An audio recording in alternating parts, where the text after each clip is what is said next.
તો મિત્રો ઘણા લોકોને ક્રિએટર બનવું છે, ઇન્સ્ટાગ્રામમાં ફેમસ થવું છે. તો ફેમસ થવા માટે તો બહુ મહેનત તો કરવી પડે. જેમ કે મારે 1,00,000 ફોલોવર થવા આવ્યા છે. 90,000 નો અડગાડો તો 90,000 માં ખાલી 2,000 જ ઘટે છે. અને 10 કે ખાલી ફોલોવર થઈ જાય ને 10,000, પછી તમારે વિચારવું પડે છે કે આમાં કયો વિડીયો નાખવો, કઈ પોસ્ટ મેળવી, 100 વાર વિચારવું પડે છે.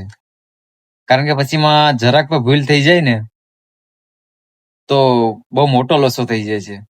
એટલે જ્યાં લગી ફેમસ ન હોય ને ત્યાં સુધી ગમે એ વસ્તુ તમે ઇન્સ્ટાગ્રામમાં નાખી શકો. પણ જેવી રીતે તમે તમારા કે એટલે મતલબમાં 10,000 થઈ જાય ને પછી બહુ જોઈ વિચારીને નાખવું પડે છે. કેમ કે એમાં ઘણા પ્રોબ્લેમ ઊભા થાય અને ઘણાને આવું થતું હોય છે. એટલે ફેમસ થવું એટલું પણ હેલું નથી જેટલું તમે વિચારો છો.